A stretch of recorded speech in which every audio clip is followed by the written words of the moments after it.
SciFiforMe is about to take you on an incredible journey into the realms of science fiction, fantasy, and horror. Interviews with writers, filmmakers, artists, and actors.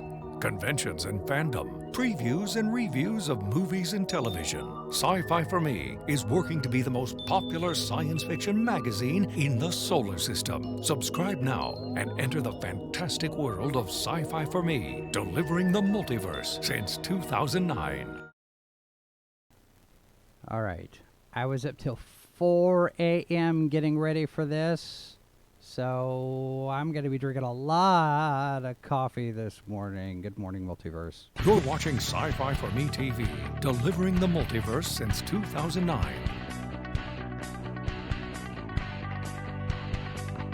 Live from our studios in Kansas City, this is SciFiforMe.tv.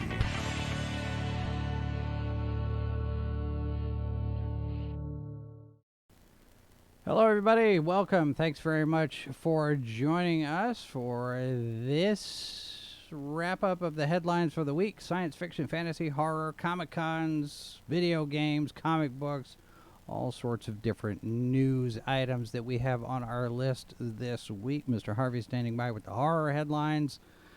Mrs. Boss is standing by with Star Wars news. We got some triple bites coming up on the way, so lots of stuff for the hour or two. We'll see how it goes. So let us start, as we always do, with our school closings list, our event updates. This is our weekly look at the various different changes and updates for Comic-Cons with regard to schedules and COVID policies and all that sort of thing.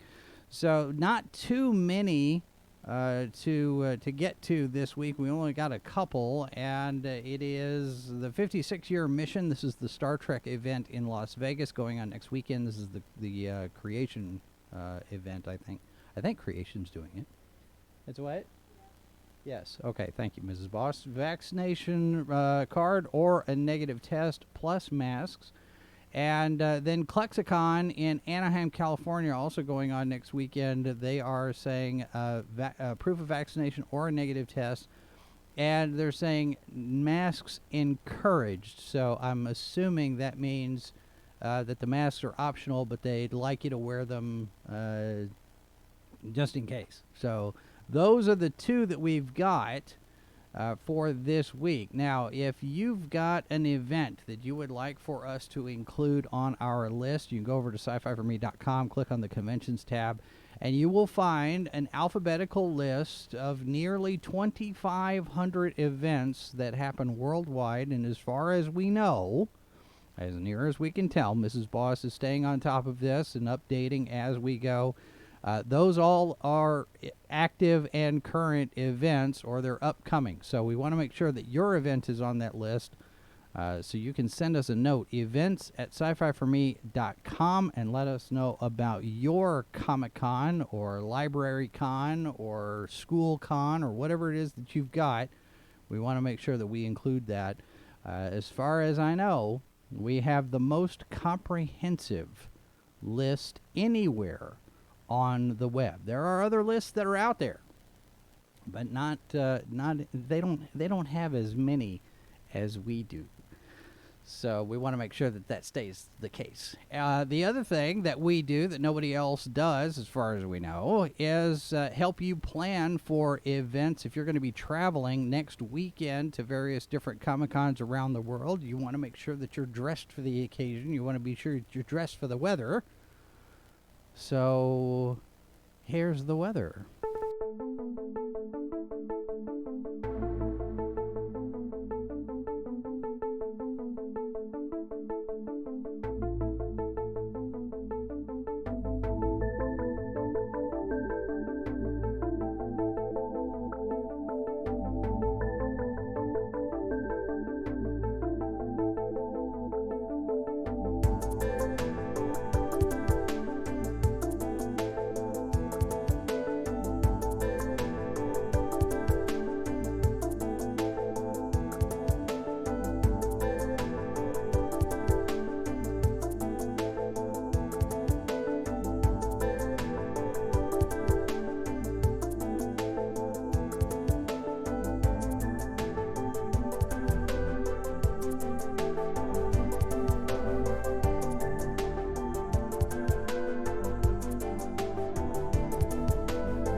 Thanks for watching SciFiforMe TV.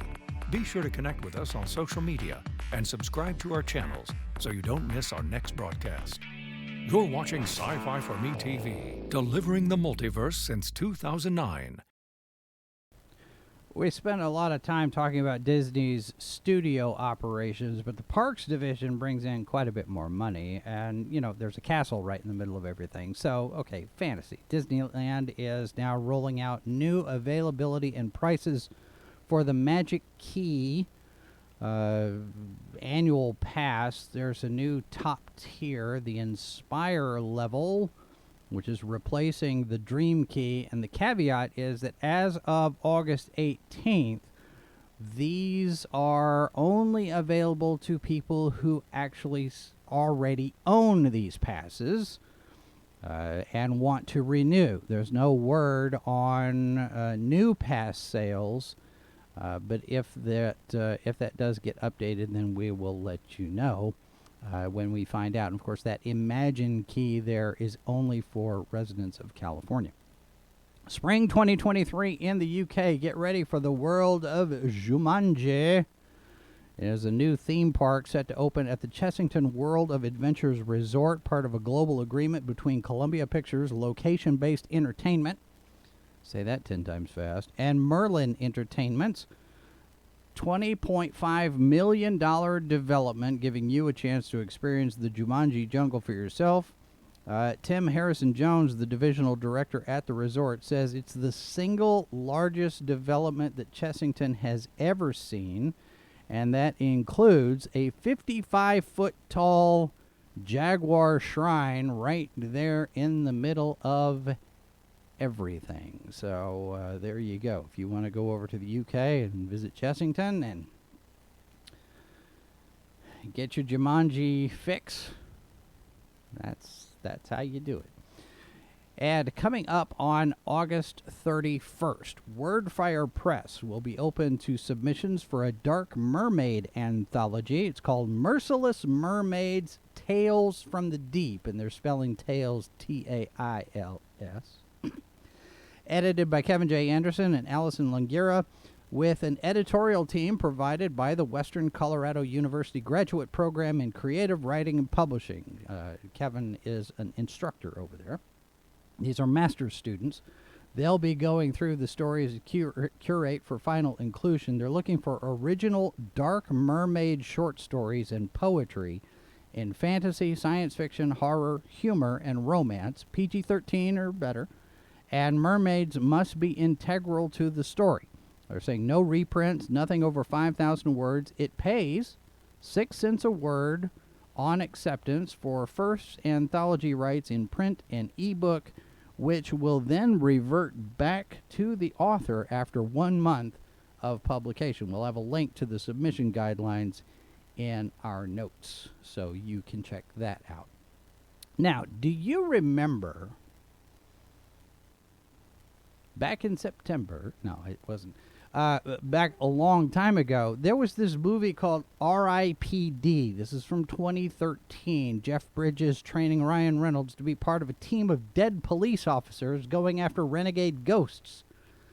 It was a box office bomb, but apparently there's a sequel on the way. Now, this movie was based on a graphic novel, and I'm not sure what the sequel is based on. It's called R.I.P.D. 2 Rise of the Damned, and it's going to be out November 15th this year, which means they've been shooting this in secret. Nobody knew about this.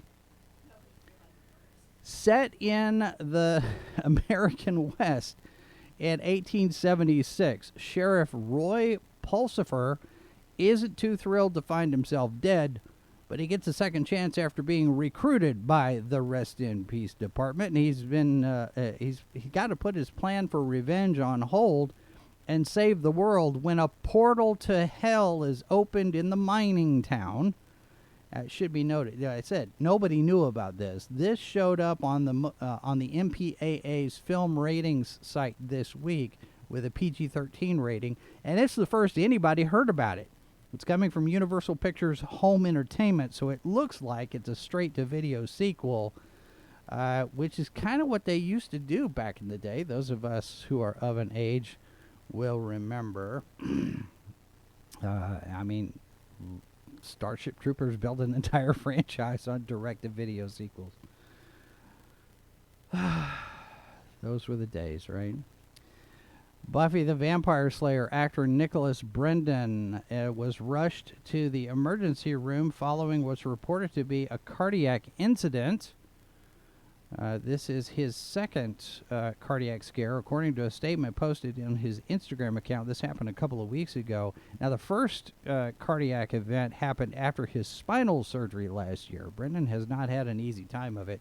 He suffers from cauda equina syndrome, which is a neurological dysfunction that affects motor skills and sensory functions. He's also had some legal issues. He's been battling addiction, and we hope he gets better. That's never a good thing to be dealing with. And speaking of Buffy the Vampire Slayer, Mr. Harvey has got some news about the reboot. Good morning, sir. Good morning. I do indeed. R.I.P.D. Yeah, right. Although to be fair, you and I have talked about this before. You remake the bad films. The thing that gets it wrong the first time, you give it another shot, but you try again with a different cast, a different, Yeah. The premise isn't terrible. The comic was a thing that existed. Well, and answering sci-fi snobs and the question in the chat, the cast, I've looked at the cast list. It's on IMDb. I don't recognize anybody that's in the cast. Yeah, so. I looked at the cast list myself, and I guess some of these folks have more character actors than leads, and that's fine. Great, more character actors getting lead roles. Yeah. The bar is set low for this, though, so maybe it'll be an entertaining film. Maybe. There you go. Fingers crossed, right? Yeah, every little bit helps, right? Hey, all you can hope for is entertaining. Yeah, like Mindy says, like the FP. That's completely unexpected little gem. Exactly. A diamond in a rough, as they say. Yep. I don't know if it warrants a watch party or not. I mean, maybe. I don't know. So, we'll have some scary stories from you, sir. I'm going to get out of your way. Good morning. We do indeed. Good morning, everyone. Yeah, so there has been from time to time since 2018 talk of Buffy the Vampire Slayer getting a reboot, possibly a reboot, a continuation, something set in the same universe. It has never been entirely clear what kind of show they were looking at doing, but of course there's been quite a few shows that have had 1980s, 1990s versions that have had new versions made in the 2010s, 2020s. So this was not something that people were kind of expecting this.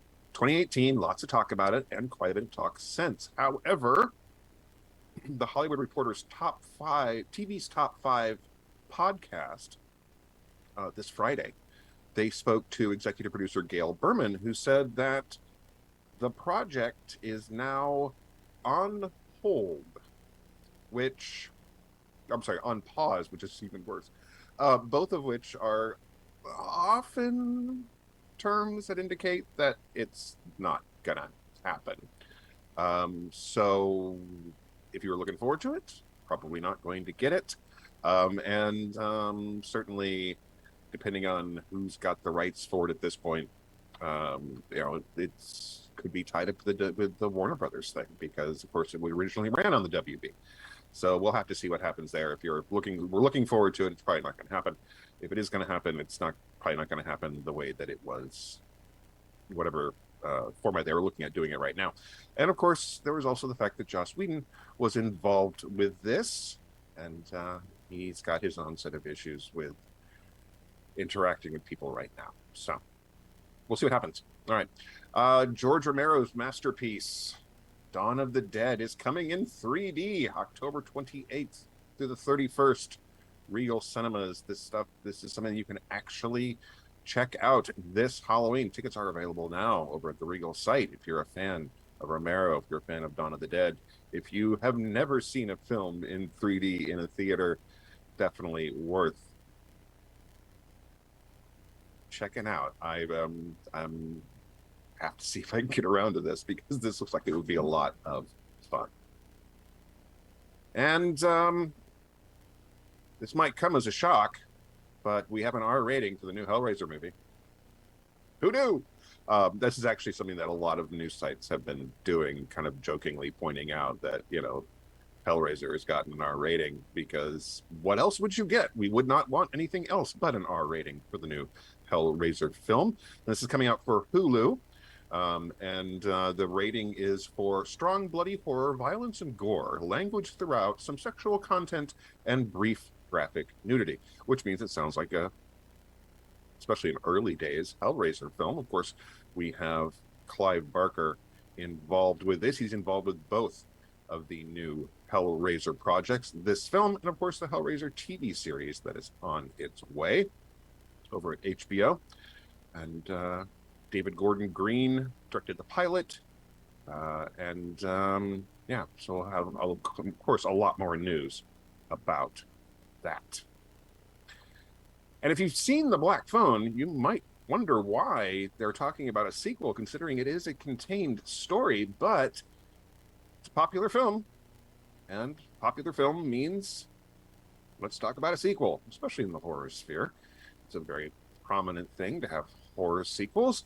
And Scott Derrickson was asked about this and said, yeah, of course, they were talking about it. And it has been serious discussion. And he says there's already a lot of conversation, a lot of pressure being put on it. I mean, the movie cost $18 million. It's going to make about $160 to $170 million worldwide. So they want another one. Of course they do. Well, it's based on a short story by Joe Hill. And it turns out that Joe Hill has had a little chat with Scott Derrickson. Said, Joe Hill pitched me a wonderful idea for a sequel to Black Phone, that if this movie does well, I'm going to do it. He's got a great idea. I really liked it.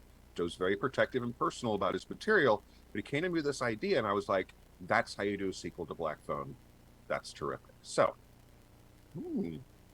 not a particularly bad idea to get the person involved with writing the acclaimed short story to the acclaimed film. Going to do a sequel. Why not? And Courtney Cox taking her way to social media, and the folks over at the official Scream account also pointing out that she has just wrapped all of her stuff for Scream 6. Now, it seems like only a few weeks ago you were talking about Scream 6 getting an announcement, so how much she's actually in the film, how quickly production is moving, could depend on how much screen time she's getting, but the film is still being shot. It's not all completed at this point as far as we can tell.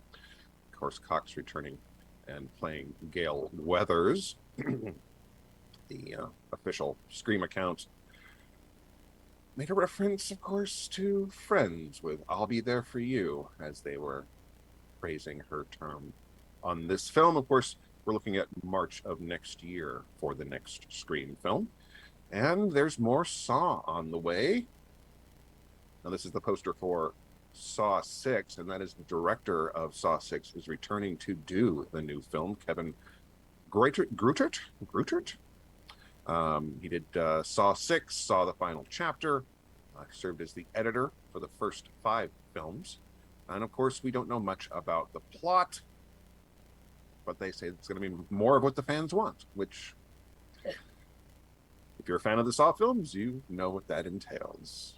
Lots of blood, lots of traps. And the buzz continues to be really good about Prey, and one of the things that people seem to really enjoy, of course, is the canine sidekick of our heroine in here. Sorry, the dog is a shelter dog, was a shelter dog, and was brought on and trained for the film. And of course, this is an opportunity for the folks at that shelter to promote getting out there and adopting. And as somebody who has pretty much gotten many of my cats over the years from shelters and humane society and things like that. I heartily encourage you to, if you're going to get a pet, get out there and rescue one. And of course, the fun part of having a canine in a film is funny stories about the dog while shooting. And of course, it was a very high-spirited dog who didn't always do what they wanted them to do. So there's some fun stories you can find by checking out. Oh, I think some of the Prey social media has covered it. The Fulton Shelter in Atlanta, Georgia, is where Sorry came from. Coco is Sorry's real name, and definitely worth checking out, especially if you're an animal lover. It's fun stuff. And we've got some new images and this new poster from the movie Smile. Fantastic Fest announced they are going to be hosting the world premiere of this film, written and directed by Parker Finn. The trailer is out. You've seen it. It definitely involves some rather unnerving smiles. The premise here is Dr. Rose Cotter, who is played by Sosie Bacon, has a traumatic experience and starts discovering that people around her are smiling in very disturbing ways and leading to some very nightmare fuel inducing body horror. So we will have to see what this is up to, but certainly the images are very interesting, and smiles are creepy, which is what you want. Now, I can't actually show you the poster or the artwork that has been released for the new film's Candyland, because this is a PG-rated program that we are on right now, and the poster and trailer are definitely not PG-rated. They are adults only, but it is definitely getting a lot of buzz. One of the clips that was played at a couple of different conventions lately got quite very positive reactions. This stuff is out there online. You can find it if you want to look for it. It's up on YouTube and Red Band trailers and all that kind of stuff. But writer-director John Schwab, Roxwell Films is the production company behind this. It's about the plot here involves sex, religion, and violence. It follows a young member of a cult named Remy. It's a religious cult who ends up getting involved with a bunch of sex workers known as lot lizards at a truck stop. She seems to be wanting to be escaping her religious cult, but things may not be as it seems. Now, I've seen the trailer. Lots of blood. Definitely looks like it could be very, very interesting. And we'll have to see. But yeah, I can't show you any of the promotional material because I don't know, kids might be watching. And some of you, I've spoken to some of you. You're not old enough for this sort of thing. I'm not old enough for some of this stuff. Now, the horror film Swallowed has been picked up for international sales by Bluefinch Films. Now, they do not have the North American rights. It's being handled something else. This is an LGBTQ-themed horror film, body horror. If you're a fan of that particular genre, it looks like a lot is going on here. Follows two childhood friends who are on the verge of being separated as one is leaving, moving away. One friend would like to send the other one away with a little bit of money. So they have a little trip they need to take across the border, delivering a package. This never ends well because the package turns out to be something that they don't expect. It's played at the Overlook Film Festival, Fantasia. It's going to be over Arrow Video Fright Fest. Definitely getting a lot of positive buzz. And we will have to see what kind of response it gets when it gets into the larger market. And Ariana Dubois, I'm afraid I don't know how to pronounce her last name. She got a lot of buzz as Anita in Steven Spielberg's West Side Story. Now, the film, of course, got really mixed reviews, but her performance got a lot of praise. Her next film is in the horror space. She's going to be starring in House of Spoils. It's a new psychological themed film. It's coming out from Amazon and Blumhouse Television. And it involves her character opening a restaurant. It's a farm to table sort of thing. It's at a remote location where, as such things go, there's lots of kitchen dynamics and internal politics and all kinds of stuff that goes on behind the scenes. And an investor who's not too sure about this, and of course, all the stress that goes with doing this sort of thing. But the previous owner of the estate, while they may not be alive anymore, has not seemed to have departed the property and has all kinds of issues with what's going on. It's been described as a tense, psychological, and sensuous thriller that will leave hearts pounding and mouths watering. We're going to start shooting it this fall, and it's going to come out on Prime Video. If you're a foodie, I imagine that could be a lot of fun. Speaking of foodies, Eben Moss-Bachrach is one of the stars of The Bear, where we also have a lot of food fun going on. He's joining Sarah Paulson for the new horror thriller Dust. Now, this is going to come out on Disney's DTC platform as a Hulu original in the U.S. Beyond that, we don't know much about release information. They're going to start shooting it later this month.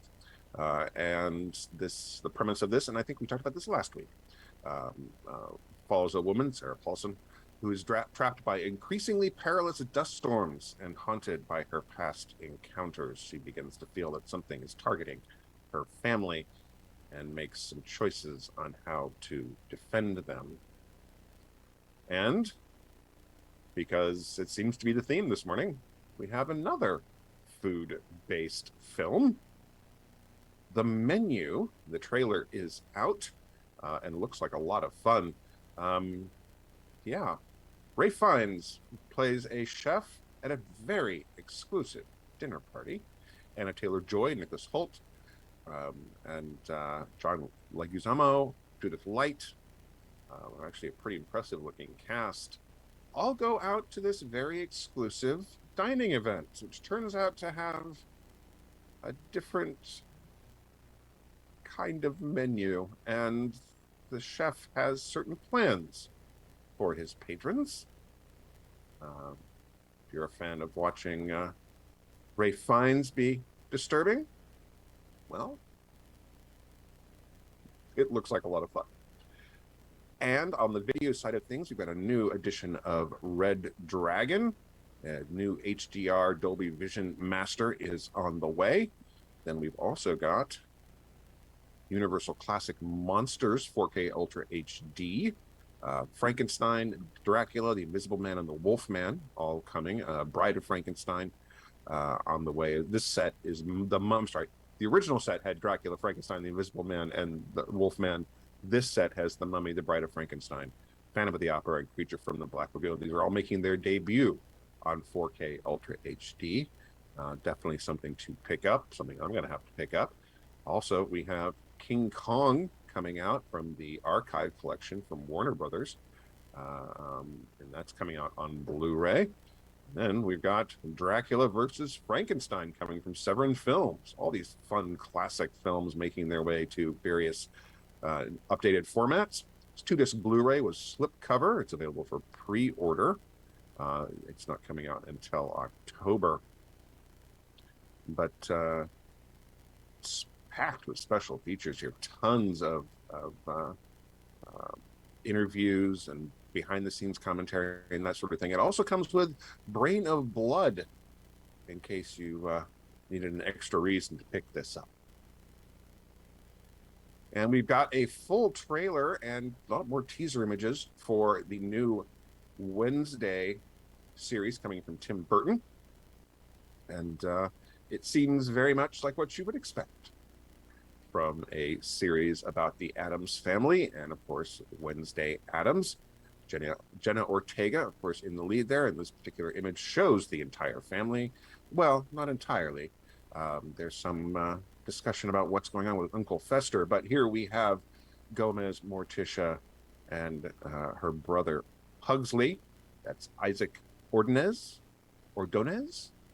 as Pugsley, Louise Guzman as Gomez, and Catherine Zeta-Jones as Morticia. Now, there's been an interesting bit of reaction to Luis Guzman playing Gomez. Some people who are more familiar with the movie version of the Addams Family and the TV version have been like, that doesn't look like Gomez. But quite a few other people have pointed out he looks a lot like Gomez from the original illustrations. So I think it's working for me so far. The trailer looks like a lot of fun. And we do see Thing in the trailer. But again, Uncle Fester, there's discussions about that, and people have asked, and they say, watch the show. All right. And we got a trailer for the Cabinet of Curiosities, which is on its way. It's a 4-day double episode event. It's coming over here on the Halloween, October 25th, real close to Halloween. Of course, there, 2 of the tales are going to debut. Two episodes are going to debut each day. There we go. From the 25th through the 28th, and then they'll all be available on Netflix. Dreams of the Witch House, of course, based on an H.P. Lovecraft story. Graveyard Rats coming. Lost 36, Pickman's Model, again, a little more Lovecraft. The Autopsy, The Murmuring, The Outside, and The Viewing, starring folks like Peter Weller, F. Murray Abraham, Tim Blake Nelson, Rupert Grint. Pretty much a star-studded cast, and the trailer does look like the kind of rich visual feast, get back to food apparently, that you would expect from Guillermo del Toro. So something definitely to look forward to this holiday season. And if you're a fan of Weird New Jersey, this has been around for a while. 1993, the magazine has been a beloved travel guide for the unknown places, the less traveled, the weird places in New Jersey. They generally don't show up on in the travel guides, but they're fun and interesting. And Mark Moran and Mark Skirmans has been I don't know, a New Jersey franchise for quite some time, and it is now going to make its way to television. It is Sony Pictures Television has acquired the rights, and they are developing it as a series that both incorporates the real Weird New Jersey that, of course, everyone loves about this, but also with a family that is forced by destiny to protect New Jersey from evil. So no news on when this is coming out, but definitely in development right now. So we'll have to see what happens there. And the folks over at the Horror Writers Association have got a poetry showcase on the way. It has got some nice thing here. Apparently they're paying the poets more on this one. They've doubled what they're paying them, which is always great to have writers get paid more. And they get paid and contributor copies. Apparently this was a either or in previous years, so definitely good on them for that. It's got a long list of folks who are involved with actually contributing the poetry. So if you're a fan of the darker side of the poetry world, definitely something to check out there. And they also had the announcement that the 2023 SugarCon has been confirmed. It's going to be taking place in Pittsburgh. You can actually get, if you're interested in going, you can book spaces now, and they got a discounted con rate of $164 a night. So if that's your thing, then you can check that out now. And if you're a dealer, those tickets are available now as well. And the novel Horoscope, which came out in 2014, it's about a psychic who finds themselves dealing with the mafia, and not by choice. It's become a graphic novel. ESW Management is folks dealing with the rights behind these. The graphic novel is out now. There's expectation that this is going to make its way to other medium on the way, perhaps as a TV series, perhaps as a film. It's been highly praised, and this is not one that I've picked up, but we'll have to see. There's quite a bit of buzz on this one, and we'll kind of what it turns into is apparently a lot of talk about this. So, and if you want a little more John Carpenter, Halloween Night Volume 8 is coming out September 28th. It's a graphic novel. It's getting a New York Comic-Con exclusive cover. That is right there up on this one. It is John Carpenter and Sandy King bringing together a bunch of folks to contribute to this. John Carpenter, Sandy King, Jamie Carrillo, Alina Carrillo, Amanda Diebert, Kat Staggs, Alec Worley, Tom Foster. Just a long list of folks who are involved with this particular project. And you can check all that stuff out over at the Storm King Comics site. And if you're a fan of Evil Dead, the game, or Evil Dead in general, but Evil Dead, the game, we have a couple of neat little pieces of news here. Mia Allen's character, Mia Allen from the Evil Dead remake is making her way over to the game as a playable character. And she's included in a season pass 1. And there's also new news that there is a new demon class coming. It's a free demon class called Plaguebringer, and it's based on the Army of Darkness Deadites. So if you're a fan of the game, some good new stuff coming. And if you happen to be a fan of The Sandman and you want some of that original art, some of it is now available for auction. Heritage's September Comics Art Auction has some original art here. And this was from the collection of the... I'm sorry, I've lost the... Cruz and Carol. These Mimi Cruz and Alan Carroll, they were part of the Salt Lake City comic store Night Flight. Neil Gaiman and some of the folks involved with the original series used to do some of their earliest signings there. So they actually ended up with quite a bit of original art. Now this stuff is going up for auction. Got Sandman #3, of course, where Morpheus encounters John Constantine. They've got some of the original cover art. And this is not the only stuff out there at the auction. Should you happen to be a fan and interested in such things, you've got Steve Ditko art from Amazing Spider-Man #18. You've got Detective Comics #25, which is, of course, pre-Batman, and Death in the Family art. You've got Dark Knight Returns art, all kinds of fun stuff available over there. And finally, for this morning, Chupacabras are on the way. All kinds of fun news coming out for Halloween Horror Nights. There's an all-new house. This is Fiesta de Chupacabra. And of course, this is going to be over at the Universal Parks big Halloween Nights presentations this year. Now, this, of course, is you'll be visiting a Latin village where the legend of the Chupacabra is celebrated with a colorful fiesta and the blood of the tourists all over the streets, apparently. Halloween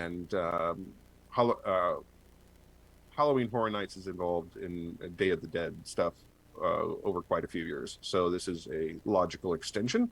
And there's actually quite a bit more we've got announced here. The Terror Tram is going to involve Jordan Peele's Us, and the Tethered from that film making an appearance. Some of Nope is going to be making an appearance in this as well.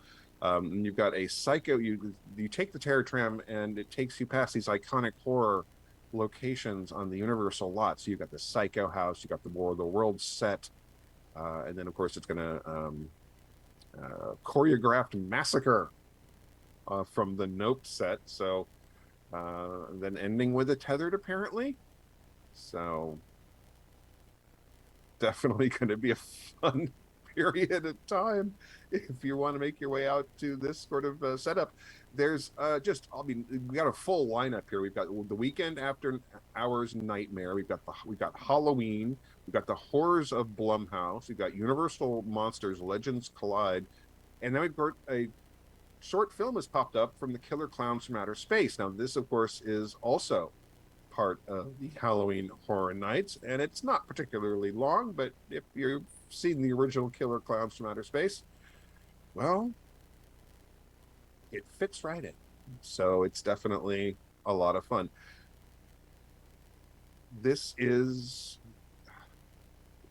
We have a lot of horror haunted houses here in the Kansas City old industrial district, the West Bottoms.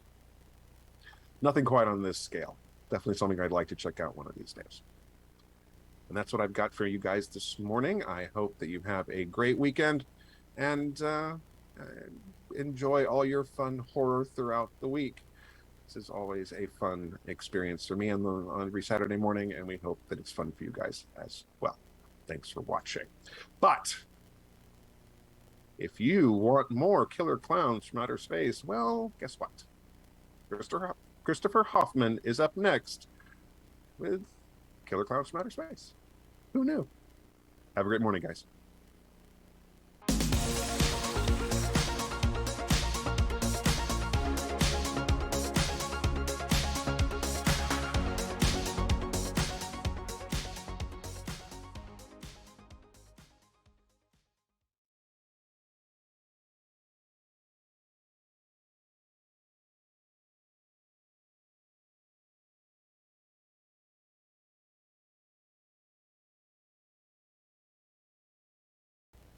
Yeah, I'm here. Are you I'm there? Here. I'm trying to get unmuted. Okay.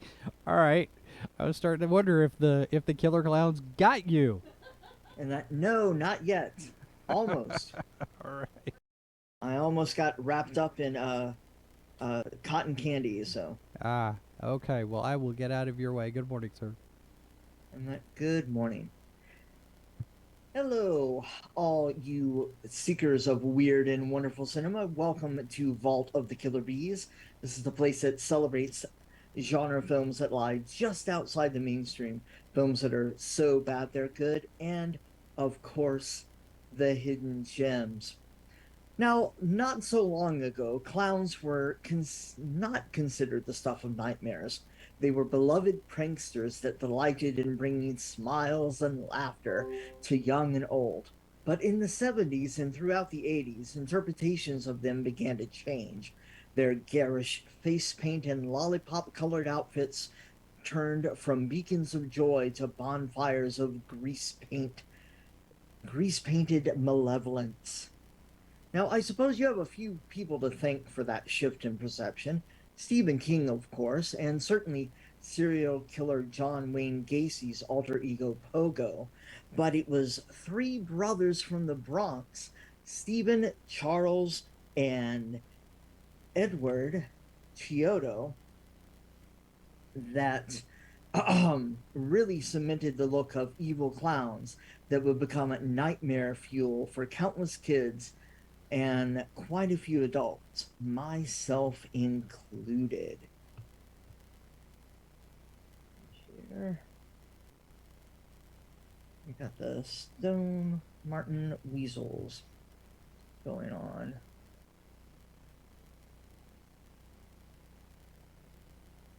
So we got Stone Martin Weasels. Yep. There we go. All right. And that, and you can see the poster here for Killer Clowns from Outer Space with the tagline, "It's crazy." And here's an example of those nightmare-fueled creations by the special effects wizards Stephen, Charles, and Edward, otherwise known as the Chiodo brothers. Now, the film centers around a young couple, Mike and Debbie, who witness a comet crashing into a nearby field while making out on Lover's Lane. But this is no ordinary comet. It's a spaceship in the guise of a circus tent filled with alien clowns. And they team up with a skeptical young police officer, Dave, and the ice cream vending Terenzi brothers, which are right there, to save Crescent Cove from the killer clowns that have descended upon the sleepy town and wrapping various townsfolk in cocoons of cotton candy to satiate their sweet tooths for human flesh. Now, will this unlikely team of heroes be able to overcome the killer clowns, who are armed with acid whipped cream pies, ravenous shadow puppets, and ball pits of doom? And that we'll have to see. And that now filmed for $2 million and written by the special effects wizard Charles Edward and Steven, who also directs. Killer Clowns is an obvious love letter to vintage sci-fi films. It's got the rounded ray guns, all sorts of really great sort of 50s touches in the film. But what you come for when you watch Killer Clowns are obviously the killer clowns themselves. The makeup is fantastic. The practical effects are really, really great. In fact, it's not only the practical effects, there's also some stop motion effects, some animation when it comes to the ravenous shadow puppets that appear, and all sorts of really, really fun touches. In fact, there is a shot of the inside of the big top spaceship that is a obvious reference to one of the great matte paintings that shows up towards the end of the classic film Forbidden Planet. This film is really not quite scary. It's definitely creepy as far as like the makeup is concerned, but there really isn't a lot of over the top gore or anything like that. This film would be considered one that you could possibly show like some tweens and stuff like that if they wanted to get into the horror space. There's really nothing too nightmarish about the film as far as like jump scares or anything like that. It's really, really over the top and what would be considered a lot of creepy fun. Now here's a shot of some of the set design here. You can see it's very colorful and in abstract. It's kind of a combination of some of the performance stages you would see in a big top combined with 50s sort of aesthetic. And we've got a little in-camera explosion effect there. And our trio of heroes, and that don't worry, the brothers survive as well. And that so there isn't a lot of fear as like are our heroes going to save the town. Now the Killer Clowns from Outer Space is coming upon its 30th anniversary this year, and they're pulling out all the stops as far as promotion for that anniversary goes. Arrow Video has come out with a great special edition filled Blu-ray with all sorts of behind-the-scenes footage and interviews and a great restoration of the Killer Clowns from Outer Space. And Spirit Halloween stores this year are stocked to the rafter with all sorts of Killer Clown memorabilia, Funko Pops. In fact, they also have a animatronic Killer Clown that you can add to your collection that you could either put on your front porch or inside your garage if you're doing any sort of like, local neighborhood haunted houses.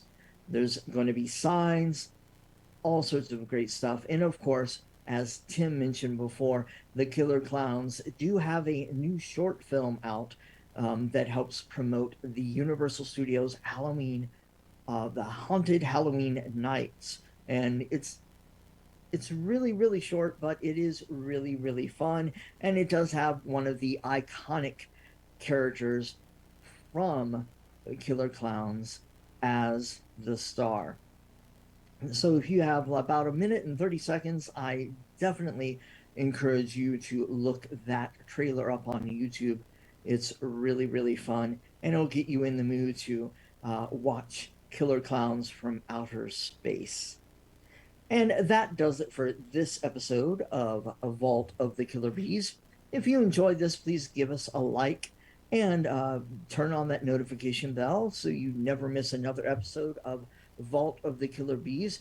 And subscribe to SciFi4Me TV so you'll be able to not only see the vault, but keep up to date with all of the news that we have for Star Trek, Star Wars, horror, and all sorts of great genre cinema. All right, thank you, Christopher. And I didn't need to hear that Killer Clowns from Outer Space was 30 years old. Ouch. And that I didn't necessarily either. It was a bit of an oversized boxing punch. Yeah, no kidding. All right, well, thank you, sir. Have a good weekend. You as well. And we told you a while back that Hollywood Collectibles Group was producing a limited run of the Predator mask. It was going to be a replica they were putting out. Next in line is the plasma cannon. Well, the plasma caster cannon. The original film came out 35 years ago. This is part of the celebration there. It's a licensed 1-to-1 scale replica, museum quality, made from resin and mixed media. It's hand painted with authentic weathering, and like with the mask, there are a limited number. Only 150 of them available for pre-order. Estimated shipping date in the third quarter of this year. Retail price $699.95, and that's I guess for some people would make a good Christmas present, but I'm not sure that I'm one of them. But anyway, that's what it is. All right, so coming up next, as we get ready here, Mrs. Boss is standing by with Star Wars news. So stick around. Salacious Crumbs is up next. Don't go anywhere. You're watching SciFiforMe TV, your portal to the science fiction multiverse. Oh my goodness, that, Jason, is probably, I think, the hardest question you're going to ask. Interviews with writers, filmmakers, artists, and actors. That's a good question, though. That's an interesting question. That's a great question. Count on SciFiforMe to be there asking all of the questions. It's another great question. These are all really good questions. Bringing you news and opinion from all over the web. SciFiforMe, delivering the multiverse since 2009.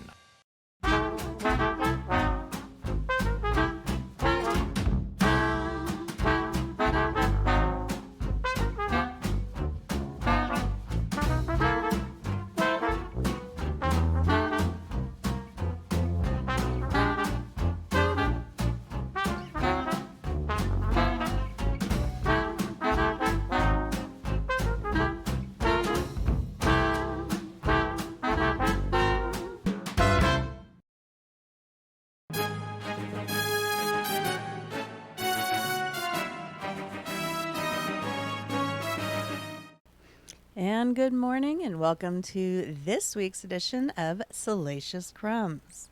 So on August 26th, Lucasfilm is re-releasing Rogue One, A Star Wars Stories in select IMAX theaters to prepare fans for the September 21st premiere of Andor on Disney+. The film special event will also include an exclusive look at the series. So if you want to see the first non-Skywalker saga film on the big screen again, check out your local listings. Now, we know that Kenobi was originally supposed to be a movie, but that got shelved. Ewan McGregor spoke a little about this more during a panel during Fan Expo Boston last Sunday, admitting that the story was supposed to be about him and Luke, with a little Leia thrown in. However, there was a moment when everyone decided, no, let's do this instead, and changed it to simply Obi-Wan and Leia. Now, if they can just have that moment and decide to keep it to one season instead of more. McGregor also mentioned the sly return of Liam Neeson on the small screen in the final episode of Kenobi. He stated that Neeson is a hero of his and remembers watching him growing up and wanting to be an actor. Working with Neeson was an honor, building the relationship and being able to have him in this series and was just right. Now, StarWars.com has announced Marvel's Star Wars Revelations, a special one-off issue to set the course for future series. It will take place after The Empire Strikes Back and find Darth Vader seeking out the Eye of Webbish Bog on Mustafar, a mysterious creature strong with the Force. This tale will tease the direction Marvel's other series will go. It's written by Mark Guggenheim and illustrated by Salvador Larroca and Paco Medina, with the cover artwork by Phil Noto. According to Guggenheim, we know the Force can be used to glimpse the present, past, and possible futures. The Eye will allow Vader to see all, including moments that will be in the 2023 storylines. This will be released in November. Now, Lucasfilm has also announced a pair of novels that will tie in Star Wars Jedi Survivor. Star Wars Jedi Battle Scars is the first and set in the 5 years between the events between Fallen Order and Survivor. It will see Cal Kestis with the Mantis crew embark on an epic adventure. It's written by Sam Maggs and will be released March 7th, 2023.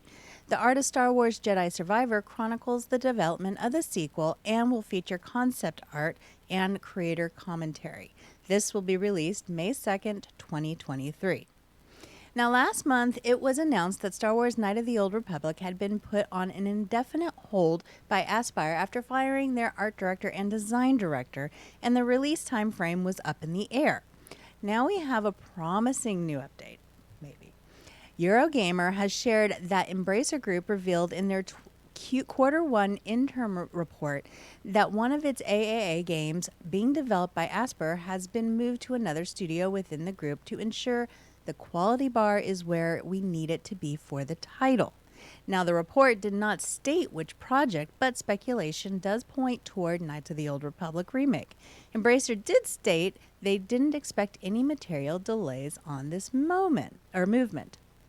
However, now Jason Schreier, who wrote the original Bloomberg report that announced this delay, has taken to the Twitterverse to respond to fans. He posted this quote from PC Gamer, who ran an article with the title, "The Knights of the Old Republic remake might still be coming this year," in which he replied, "The Knights of the Old Republic remake is absolutely not coming this year."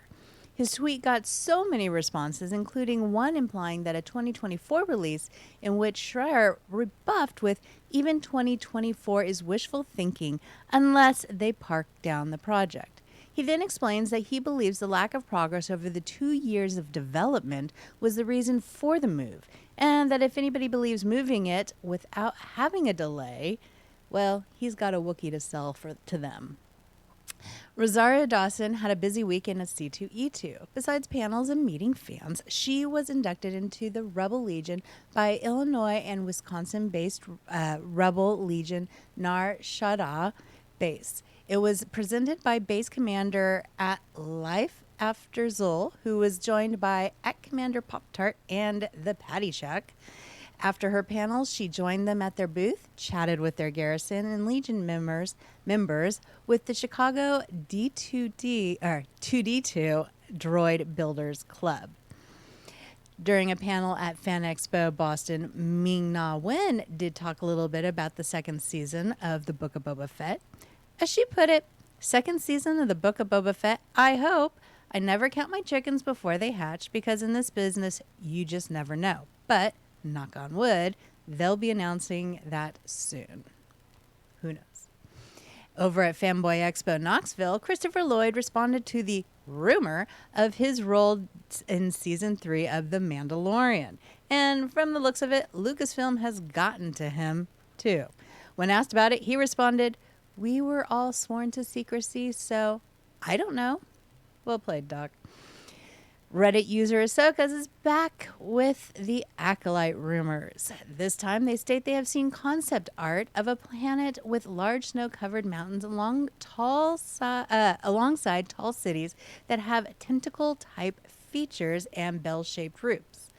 They say that is similar to what we saw on Scipio in the Clone Wars, and are thinking that it is Scipio, which will be featured in the Acolyte. So why Scipio? Well, it's the home world of the Mun species, which is what Darth Plagueis is. It hasn't been confirmed that he will be making an appearance. Ahsoka does believe, though, he will be based on what they have seen. Star Wars Vision executive producer James Wan spoke to Deadline about his vision for the second season. The first anthology was anime because Lucasfilm loves the style, but he wants to see it on a broader palette. Instead of recruiting studios exclusively from Japan, the second volume of the anthology series will incorporate studios from all over the world. Wan states he always wanted to represent Star Wars from a varied global perspective. He says Visions Volume 2 is sort of a global tour of some of the most interesting animation studios on a global level. We have studios from Africa, Chile, England, Ireland, France, India, and the guiding light there was that we wanted to tell their stories to be a reflection, wanted their storytelling to be a reflection of what Star Wars meant in their culture, but also as a reflection of the myths and stories that could only come out of their cultural context. The next installment is expected to be released in the spring of 2023. Comicbook.com spoke to Colin Trevorrow during an event for Jurassic World, and the subject of Star Wars came up. He says right now he won't be returning to that galaxy far, far away anytime soon. He's been doing work on these large franchises for a while, and the idea of a smaller story has more appeal. He says he did do a small film after Jurassic World, but the focus was he was the director of Star Wars when he did it. He'd like to step out of those shadows of these large films and do some work as himself. Now, everyone has criticism of something these days, and recently Mark Ruffalo put his 2 credits in, stating that with the MCU, the steady flow of content isn't a problem because Marvel Studios lets its talent recreate each piece in their own style, their own likeness. Whereas Star Wars projects have similar tones, basically, quote, "You're pretty much going to get the same version of Star Wars each time," which is something fans have complained about with being under Disney. Now, talking to Entertainment Weekly, Dave Filoni addressed this concern. He says, "We love seeing the development of all these series and how from the new show we're doing with John Watts, Skeleton Crew, but when you look at Andor, you look at Obi-Wan, you look at Mando, you look at Boba.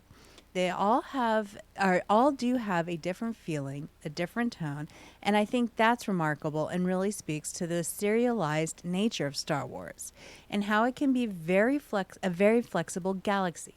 I mean, it is a galaxy, so there's going to be many stories to tell, and that's exciting.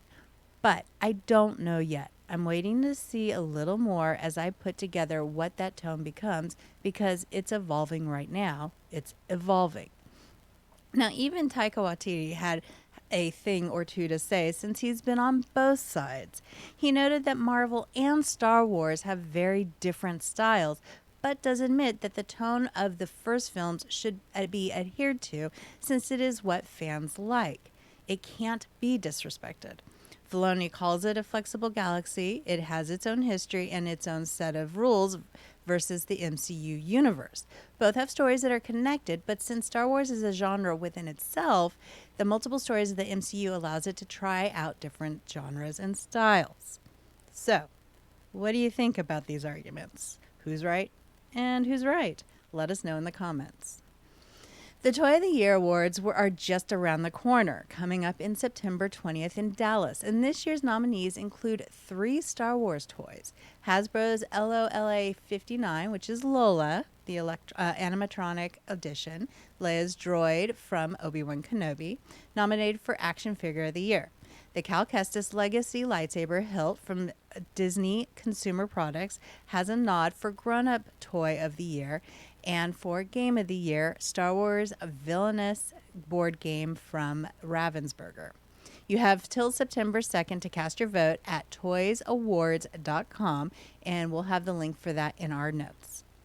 Now, calling all Darth Revan fans, Hasbro has announced the return of Revan's lightsaber. The Black Series Force FX Elite Electronic Lightsaber is back and now available for pre-order. Inspired by the lightsaber from the Knights of the Old Republic game, the blade goes from red to purple, so you can choose which side you're on. The retail price will run about $280, and the lightsaber will be available in the spring of 2023. And if you were unable to get your own Black Series Bo-Katan Kurtz electronic helmet when it came out, now is your chance. Currently, it is 20% off over on Amazon. Hasbro's fully electronic helmet Replica is wearable and based off the look of her armor from The Mandalorian. It includes electronic features like a drop-down rangefinder, 2 red LEDs that flash in the hunting pattern, and a white LED illuminated heads-up display. Again, 20% off will cost you only 99 dollars. So get it while that sale does last, because you might need the extra money if you do this.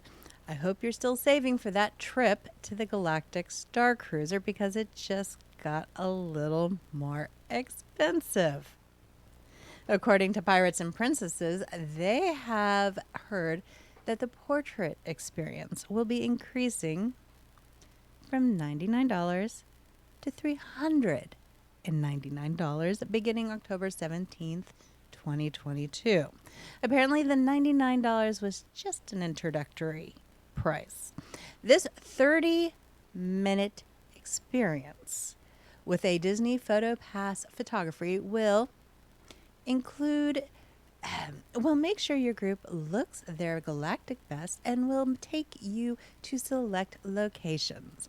The session includes a consultation, pictures with reviews by specially trained cast members using advanced digital photography equipment and lighting, downloads of select images taken with the professional retouch before delivery. No-shows or cancellations within 24 hours will be fully charged for the price of that session. Now, with the quality of cell phone cameras these days, is it really worth paying that much for 30 minutes? And my next question is this: does that 30 minutes include the consultation, shooting, and all that put together? Or is that 30 minutes of actual shooting with a little bumper time on each? So that's what we got this week for you guys. You're all invited to join us on the Ranker Pit Tuesday nights at 8 p.m. Eastern, 7 p.m. Central here on SciFiforMe TV. No idea what we're going to talk about or who may show up, but in the meantime, you can connect with us over on the socials. Salacious Crumbs is on Facebook and on Instagram, so make sure you hit that like button, and we'll have more Salacious Crumbs Star Wars news for you next week. You're watching SciFiforMe TV, delivering the multiverse since 2009. There's something special about sci-fi, horror, and fantasy movies when they take a singular concept and they kind of blow it apart into something that feels completely outrageous, but then you pull it back. The next moment in the story is got some science fiction that is so bolstered by this moment where we've created this juxtaposition of science fact and science fiction.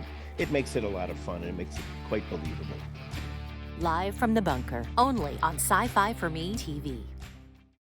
The concept of flying cars is just a terrible, terrible idea. Yeah. It is a disastrous idea.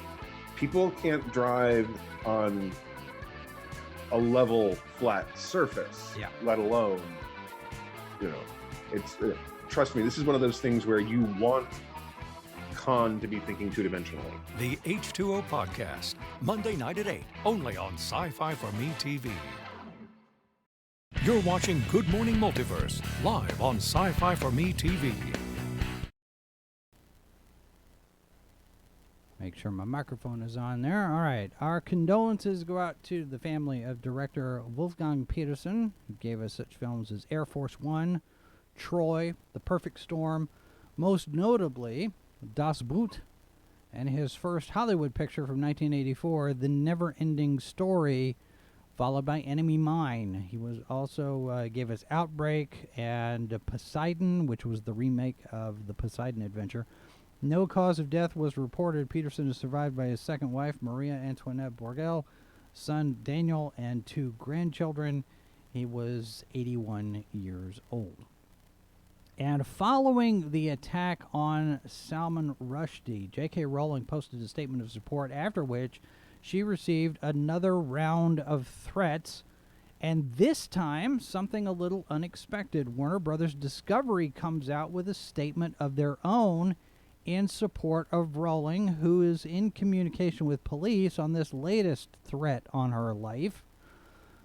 The statement reads, Warner Brothers Discovery strongly condemns the threats made against J.K. Rowling. We stand with her and all the authors, storytellers, and creators who bravely express their creativity and opinions.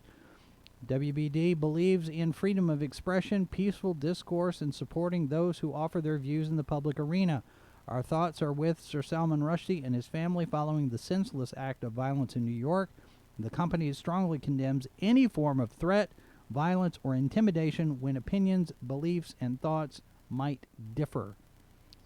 Something that hasn't happened very often. You see that that happening with the company standing behind their people. I don't know.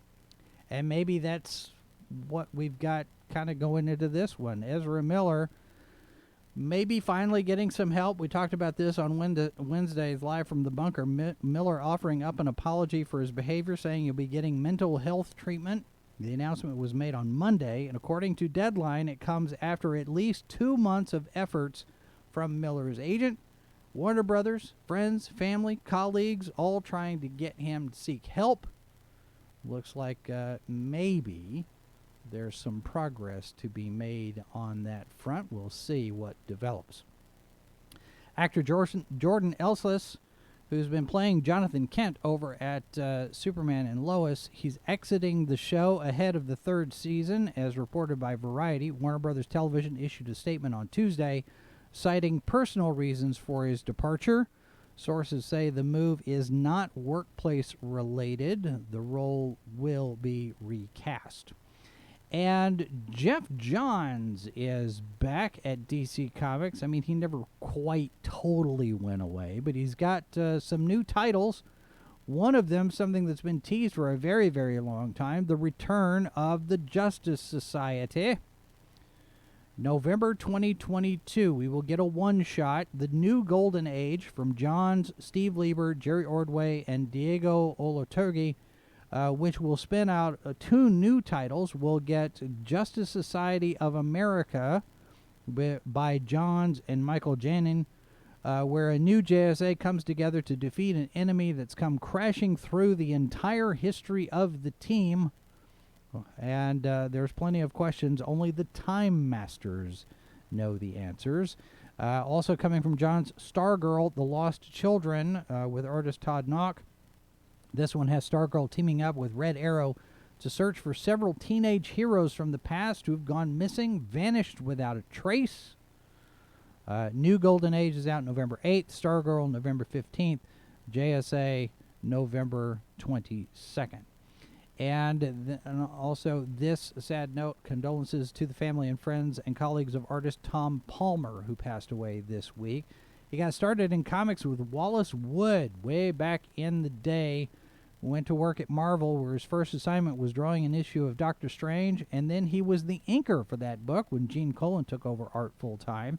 And people noticed that Palmer could handle Gene Colan's pencils pretty well. And that began Palmer's illustrious career as an inker. His seminal run on X-Men with Neil Adams on pencils, then Avengers with Adams, working with writer Roy Thomas. In 1972, he began working on the award-winning Tomb of Dracula. Tributes can be found all over the web. He was a big influence on a lot of artists.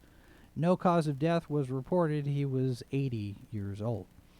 And Marvel has announced a new collection of reprinted material coming in November, Cross-Gen Tales #1, assembling the first issues of 4 titles from the now-defunct Cross-Gen imprint that was eventually bought by Disney. Mystic by Ron Mars and Brandon Peterson, Sigil by Mark Waid, Barbara Kessel, Chuck Dixon, Ben Lai, Ray Lai, Ruse by Mark Waid and Butch Geis, Sojourn by Ron Mars, Ian Eddington, and Greg Land. Now, the first issues of each of these titles, not full story arcs, just the first issues. This is on sale November 2nd. And we've got a reveal connected to the next installment of Across the Spider-Verse. This time it comes from a board game tie-in, giving us a look at one of the new characters in the movie, the Scarlet Spider, Ben Reilly. This is the Peter Parker clone. There's a themed version of the game Trouble. And the card pieces show us the design that they're going to be using for Scarlet Spider. This is one of his early costumes, the blue hoodie. Now, part 1 of the sequel set will hit theaters June 2nd of 2023. Titan Comics has a solicitation for November 2023. Kamen Rider 01, written by Brandon Easton, art by Henry Presetia, with further adventures of the titular hero from the Tokusatsu TV show. When his company is attacked, he has to face the volcanic cluster cell powered villain Ragnarok, and also face his own past. Of course, like you have to. This is on shelves November 23rd. And then also from Titan, we've got Bash. This is from basketball superstar Rudy Gobert and Helif Bey, art by Vince Serrano. An anime-influenced adventure where young Rudy dreams big of being a star of Bash, which is a brutal, high-octane version of basketball.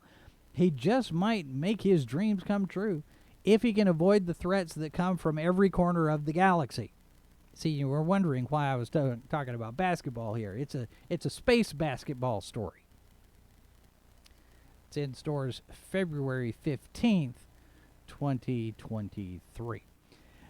Matt Wagner, the creator of Grendel, has posted a photo to Twitter. And let me pull that up so you can see that, because he has revealed the news that he's been working on a new project to tie in with the upcoming adaptation from Netflix. We're getting 8 episodes. This stars, let me make sure that I get this pronunciation right. Abu Bakr Ali is written and executive produced by Andrew Dabb. Next month is the big Netflix Tadum event, so we're likely to get some more details then, at least, maybe, possibly. Coming in November from Archie Comics, the one-shot Bob Phantom, written by James Ill with art by Richard Ortiz, Matt Hearns, and Jack Morelli. By day, he's a theater columnist, Walter Whitney. By night, the scourge of the underworld.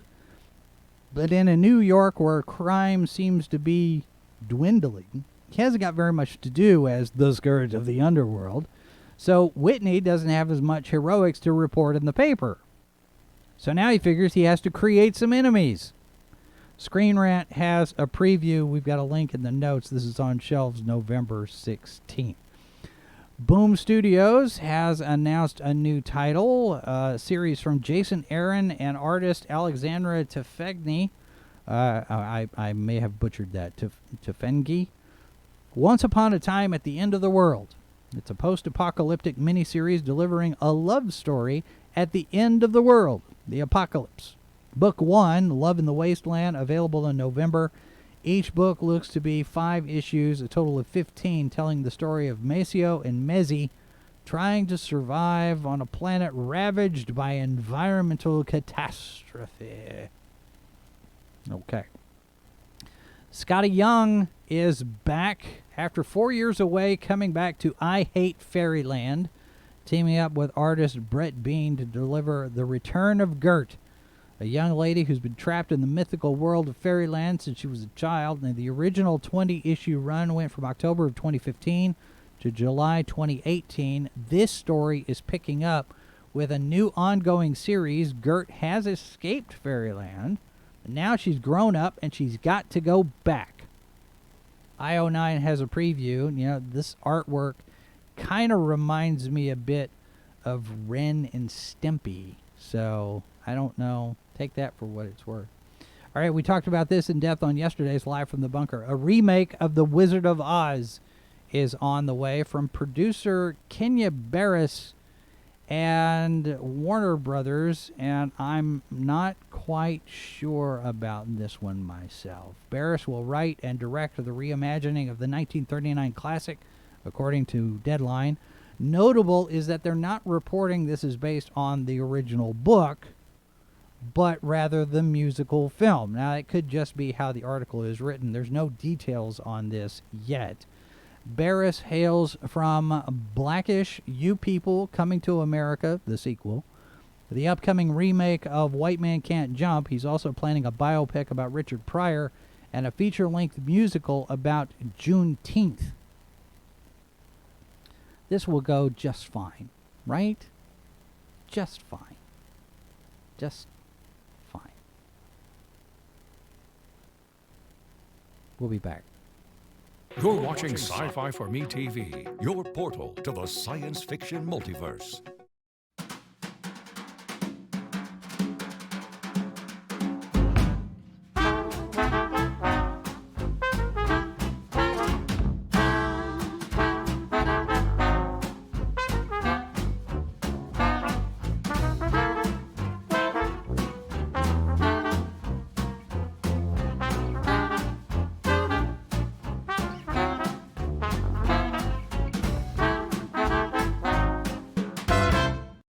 Live from the Bunker, Monday through Thursday at 1 p.m. Eastern, only on SciFiforMe TV. And of course, in August, we're doing the Monday, Wednesday, Friday schedule, so just a programming note there.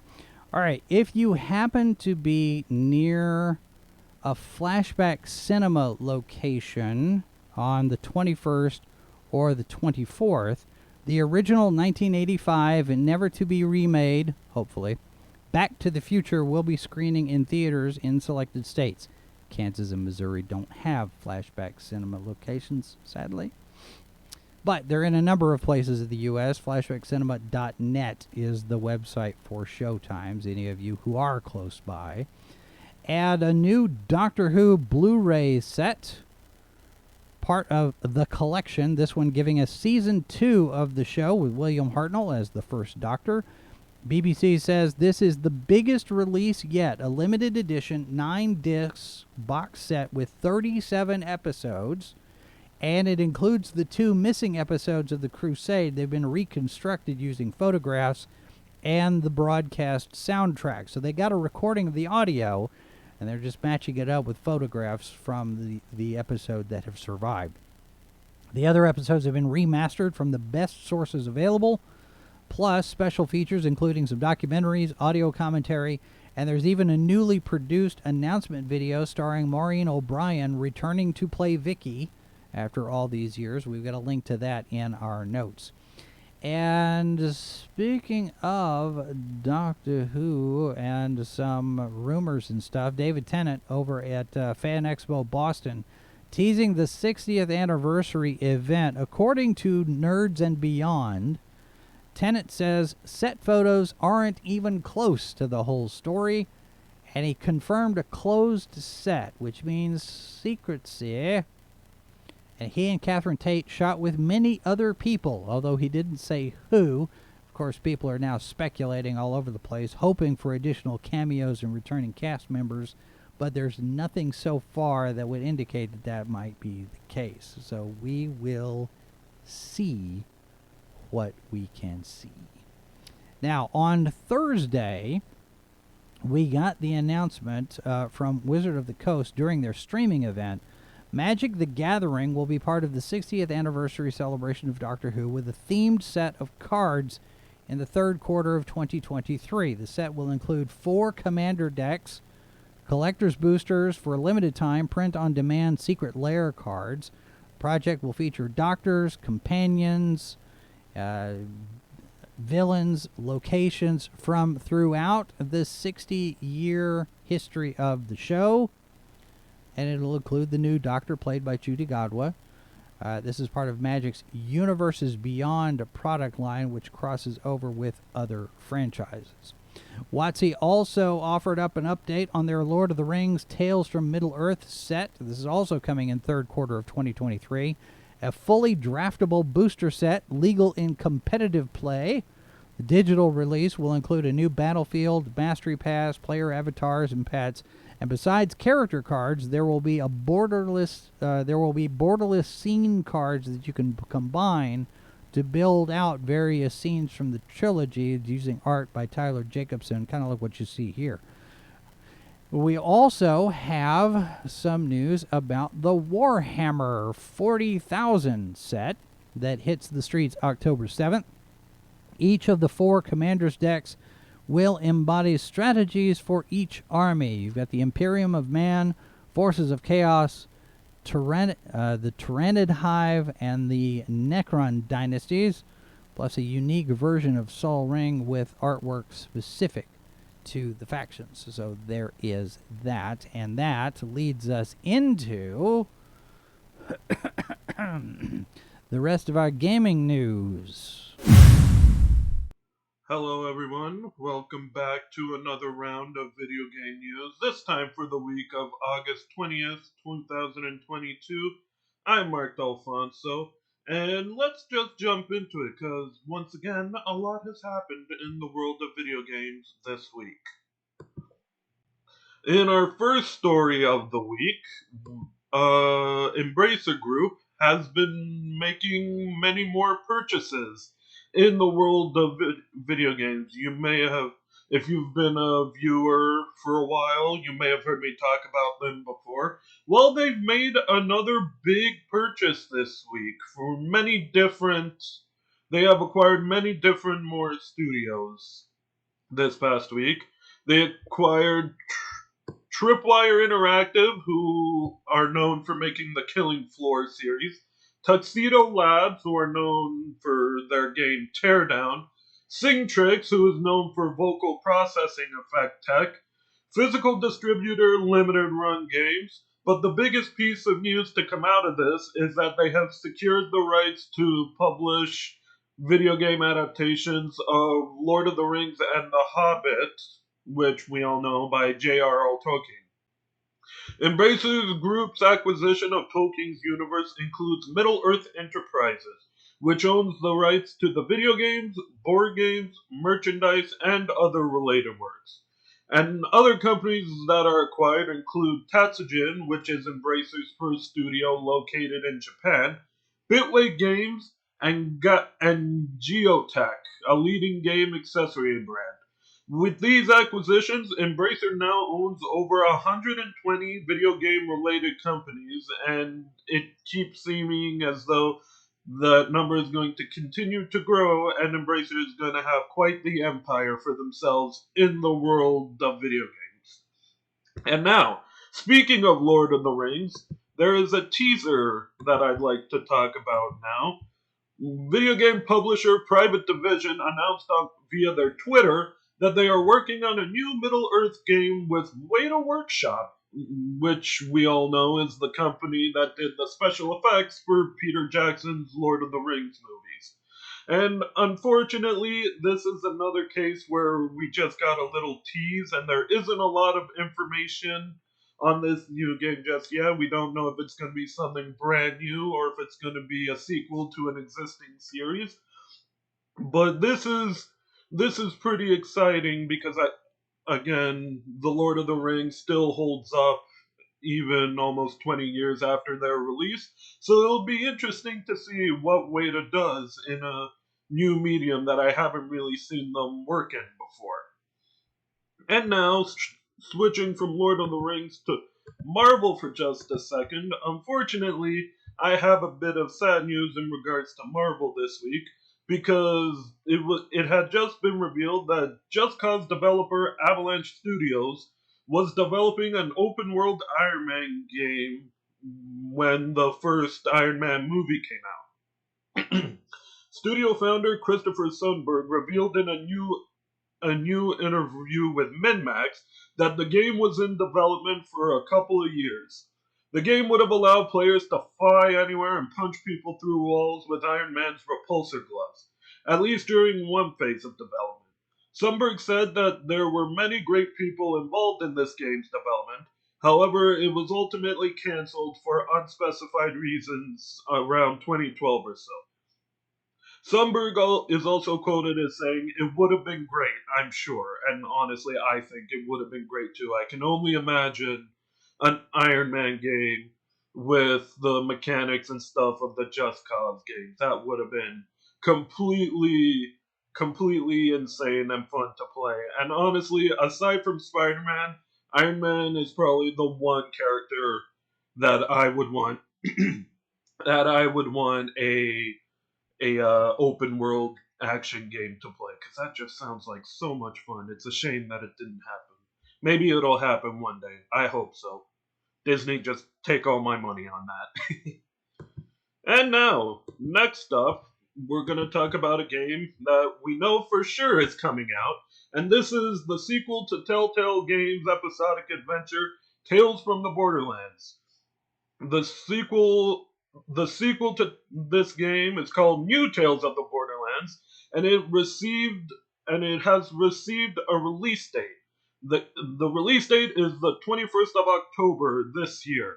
The game was discovered on Amazon by legendary tweeter Wario64, and it will release on PS5 and PS4 and probably PC as well. And the game promises to take a stand against ruthless corporate overlords in a narrative-driven adventure, just like the last one. The deluxe edition permutation is also available to pre-order, bundling in cosmetics for the protagonists Anu, Octavio, and Fran, as well as 10,000 in-game currency and an in-game Flak Vaultlander collectible. So if you're looking forward to Tales from the Borderlands, the game will be released on the 21st of October, and pre-orders are open right now. And then, in our final story of the day, over 10 new games from id Software and Bethesda have been added to PC Game Pass and the Microsoft Store thanks to the launch of QuakeCon this year. These games are The Return to Castle Wolfenstein, Quake 4, the original Wolfenstein 3D, and Elder Scrolls Legend Battlespire, and the Elder Scrolls Adventures Redguard. New Game Pass perks will also allow players to unlock all the champions in Quake Champions as well. And Heretic Serpent Riders, Hexen Beyond Heretic, and Hexen Death Kings will be available to buy from the Microsoft Store. These announcements all coincided with the start of QuakeCon 2022, and that is just the tip of the iceberg for announcements from that con, and there will probably be even more as the week goes on. So expect more interviews, more announcements, not interviews, more announcements coming out of QuakeCon this week.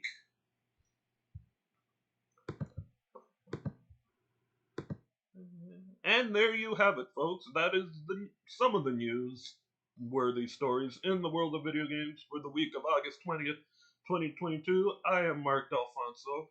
Don't forget to like the video and subscribe to SciFi4Me for more content such as this. There might be a little something new in the works related to video games that I look forward to telling you more about hopefully soon. And yeah, that's all from me this week. Again, like and subscribe, and I will see you next time for more video game news. All right, Mark, thanks very much for that. And yes, we do have a couple of other developments here. Sega has entered into a development deal with Picture Start to adapt 2 more games for the big screen following the success of Sonic, Space Channel 5, and Comics Zone. Now, Space Channel 5 will be a comedy dance story where a fast food worker is recruited by a reporter from the future to save the world from aliens by using our love of silly viral dances. Because, sure, why not? Barry Battles and Near Paneri are writing.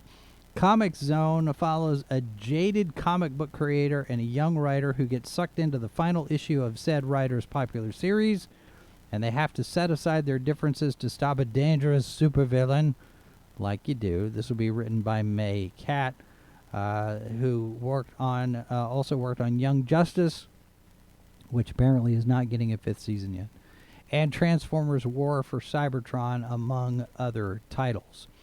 And Sony PlayStation Productions is taking their game Days Gone for development as a feature film. The game is set in the Pacific Northwest following a global pandemic with former motorcycle club member Deacon St. John fighting to survive among predatory humans in his quest to find his long-lost, presumed dead love of his life. Outlander's Sam Heughan is said to be circling the role of Deacon. The script is by Sheldon Turner, who's also producing along with Jennifer Klein through their Vendetta Productions shingle, plus Assad Kizilbash and Carter Swan producing for Sony PlayStation. And now funding over on Kickstarter. Let me get over there, and there's that. It's a new board game called D20 Delving. And they describe it as a board game that plays like a tabletop RPG for those nights when you've got a campaign ready and people don't show up. Like that happens. I mean, really. Choose your hero, you get your attributes card, your minifigure, and you're off to face monsters, traps, unexpected encounters. The goal is to acquire 7 relic pieces and make it out of the dungeon. Not necessarily alive, but you have to make it out. This has a more immersive version with D&D alumnus Tim Kask narrating through your smart device. Extras for the campaign include swag, more characters in a stretch goal, a Krampus pack, and as with every Kickstarter campaign, this is all or nothing. It closes on September the 14th. So, there you go. We do have a few updates here on box office numbers. This is breaking. We're just getting these numbers in here. Crunchyroll's anime title Dragon Ball Super Superhero looks to be making an estimated $21 to $23 million for the weekend. They clocked in $10.74 million on Friday. That includes 4.3 from Thursday previews. So looks like that one's doing fairly well. And then this note, we mentioned Avengers before, Top Gun Maverick has now usurped Avengers Infinity War as the 6th highest grossing movie in domestic box office history. Collected $679 million in North America, enough to go past Avengers Infinity War at $678 million. So now Avengers Infinity War is the 7th highest grossing movie in domestic box office history. So congratulations to the gang over at Maverick, because people like when you tell stories that entertain. Just saying. All right. It is now time for some Star Trek news. We call it Triple Bites.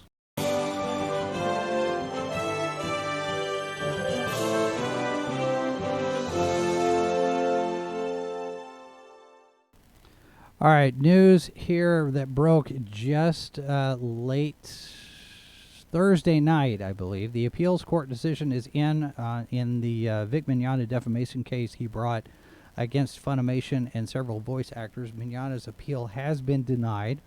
Plenty of people will be analyzing this decision, taking it apart and putting it back together, trying to figure out what went wrong, who did what mistakes were made, and plenty of people will be cussing and discussing this decision. It may not be the end, but it might be.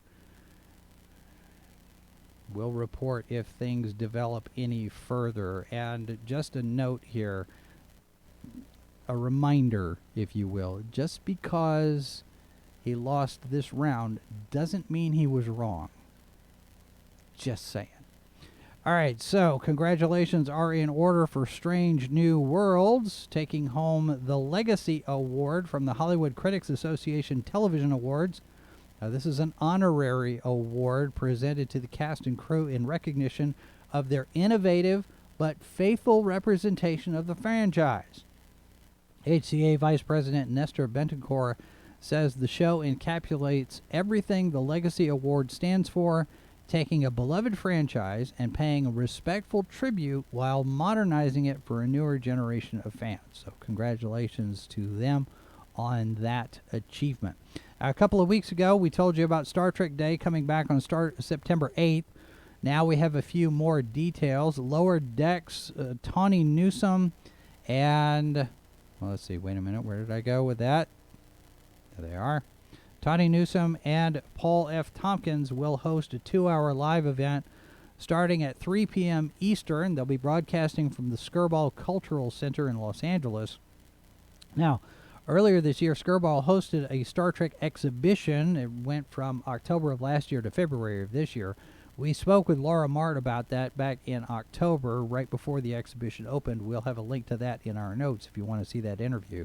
The day's program will also include interviews with various cast members from different shows, with a red carpet interview line that's hosted by Discovery's Mary Schifo, along with Jackie Cox, as well as a tribute to Nichelle Nichols, and a number of announcements throughout the day.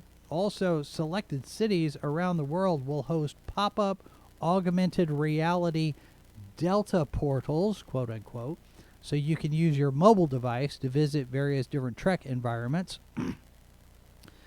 Kansas City is not on that list, sadly.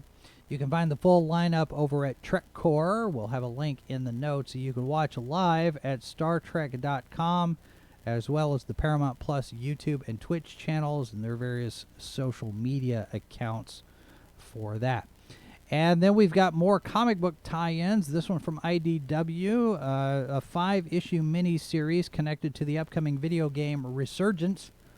This is a prequel, tells the story of the catastrophic events involving the USS Resolute just prior to the events in the game. It's written by Andrew Grant and Dan Martin, art by Josh Hood.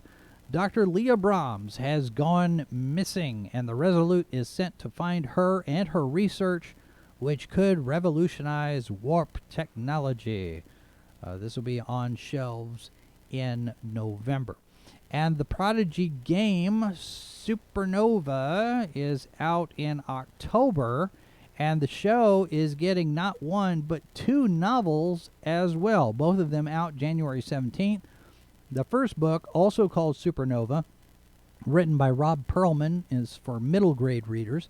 The protostar crash lands in a peculiar star system, and the crew ends up separated, so Dal and Gwen have to work together to find their missing crewmates before the nearby star goes supernova.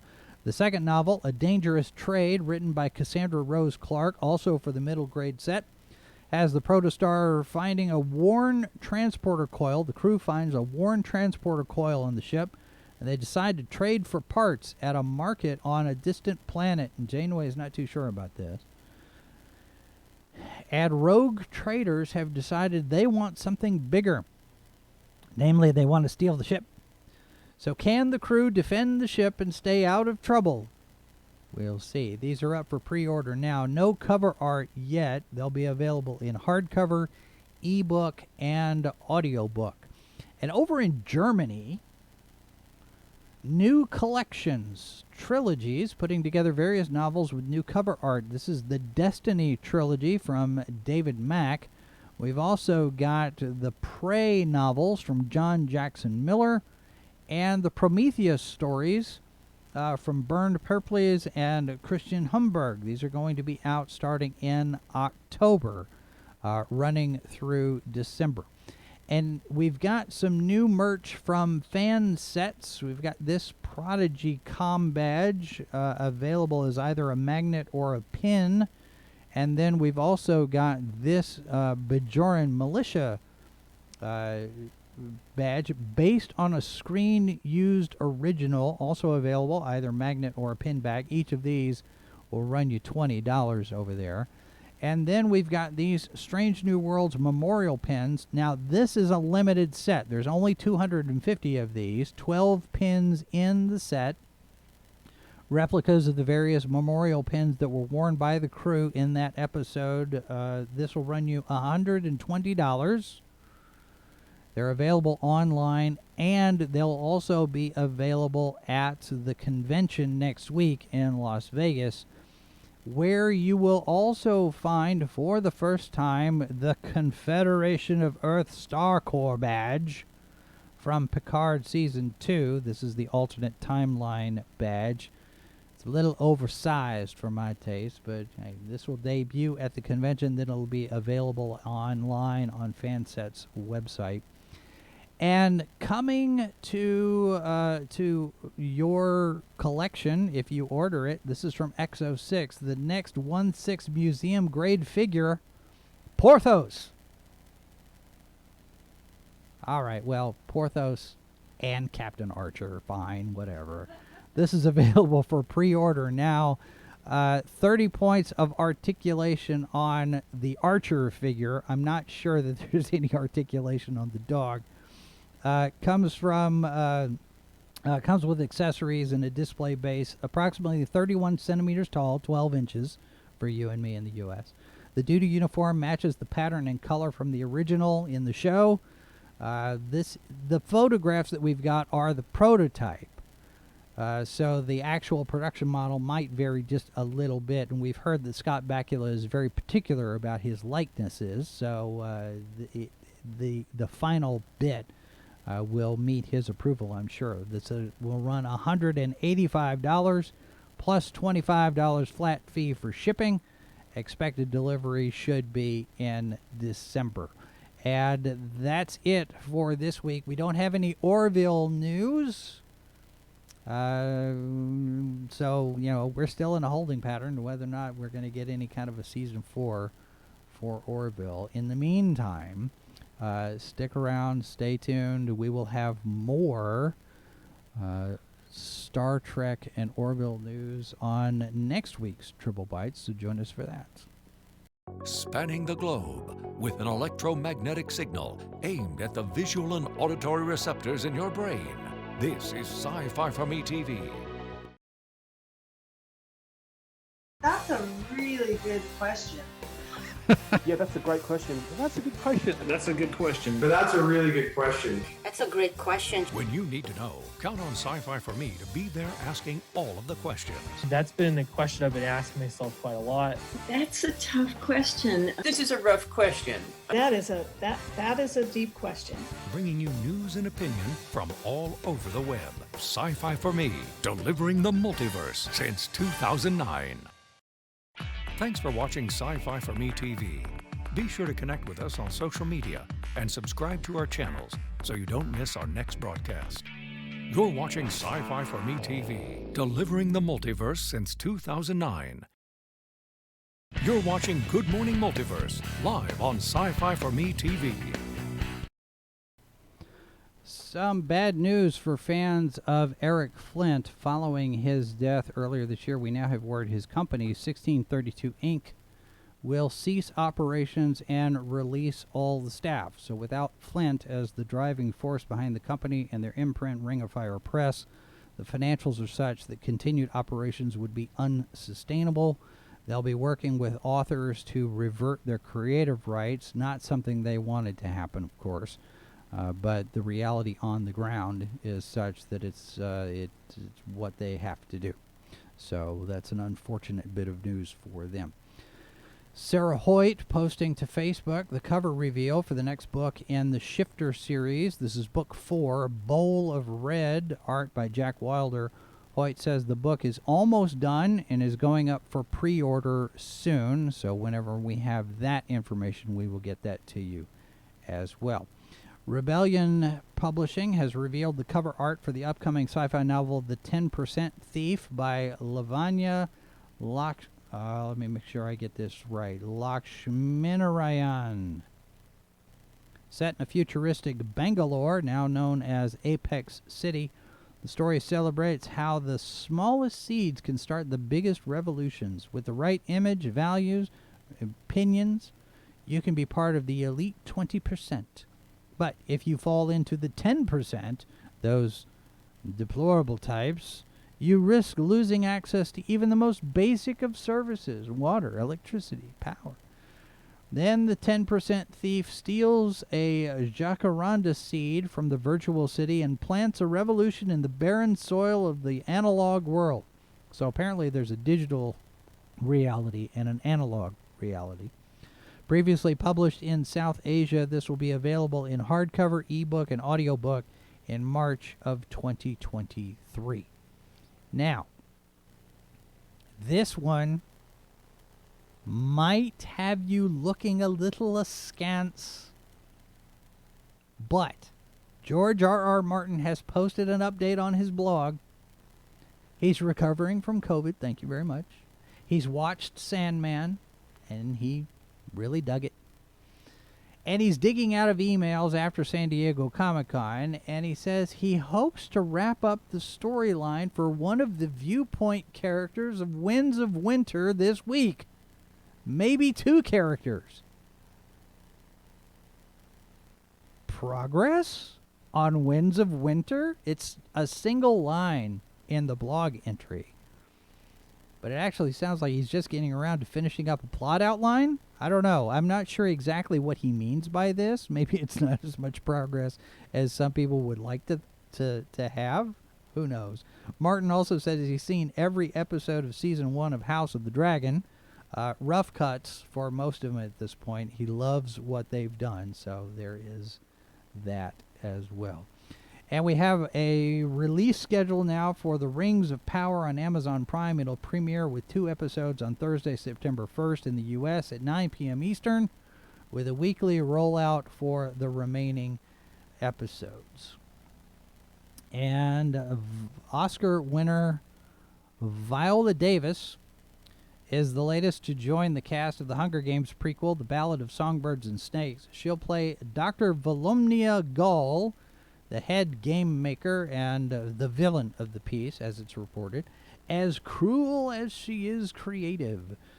Film's director Francis Lawrence says that Coriolanus Snow's political savvy comes in part from his experiences with Dr. Gaul in charge of the games. He says they're incredibly fortunate to have Davis and her extraordinary range and presence for the film. Boyd Holbrook, talking with Men's Health magazine, he says Indiana Jones 5 is going to be, quote, badass. He says the excitement people feel anticipating this sequel is justified. Holbrook says he got to see about half an hour and was thrilled by what he saw. I guess we'll find out June 30th next year. How many people are excited and anticipating this movie? Hopefully it's worth it. We'll see. I don't know. The anime series One Punch Man, based on the manga by Yusuke Murata, is now getting a 3rd season. This was announced on the show's official website on Thursday. No official release date yet, although there's speculation it could be either July or October of 2023. Reaction to the news online has been mixed, based on a lot of people being disappointed by Season 2. So, there is that. And finally, coming to 4K for the 35th anniversary, Royal Space Force The Wings of Honamais from animator Hiroyuki Yamaga. This is from Section 23 Films and Bandai Namco Filmworks. We'll be getting a Japanese special edition with English subtitles, as well as an English dub. Bonus features including an audio version of the pilot film. The story follows Shiro, a cadet in the Royal Space Force who volunteers for a space mission after developing a relationship with a woman enamored with the significance of exploration. In this story, the Space Force has never actually really been much of a Space Force, and now they get their chance. Together with a team of aging scientists, they set out to change their nation's space program to a successful one, and then the government finds out, and they're none too pleased about it. The film was originally released in 1987. We will have a link to the trailer for said film in our notes. And that's it. There we go. 2 hours again. It seems like that's what we're going to be doing these days. So hopefully that's not too much time. I think we did okay on our pace. But we do appreciate all of you sticking around. And a reminder, yes, we are going to have a discussion in the Ranker Pit Tuesday night at 8 p.m. Eastern, 7 Central. Not sure exactly who's going to show up. Not sure what we're going to talk about. But we've got some ideas. I got some notes. And then also live from the bunker Monday, Wednesday, and Friday. And next Wednesday is number 450. So hopefully you join us for that. Of course, we've got the H2O podcast on Monday night at 9 p.m. Eastern, 8 Central. So check that out as well. And that's going to do it for us this weekend. Thank you very much for being here, folks. Feel free to share the link to the video. And if you are so inclined, let me pull this up here so you can see. No, don't play. Autoplay. I can't stand autoplay. Anyway, we do have a second channel, SciFiforMe TV.2. It is our experimental channel. So check that out. Feel free to connect. I don't know how long it'll last, but we'll see. All right. That's going to do it for us. AGC, we're the only ones who give a news roundup. Well, you know, we tried to deliver something that's got some value to it, and not everybody else is doing it. So, of course, we're doing this because I'm old, and I do it old school. So I don't know. We'll see how long this lasts, right? All right, that's it. Thanks very much for being here, folks. Have a good weekend. Copyright 2022 by Flaming Dog Media, LLC. All rights reserved. No portion of this program may be retransmitted without the express written consent of Flaming Dog Media. You're watching SciFiforMe TV, delivering the multiverse since 2009.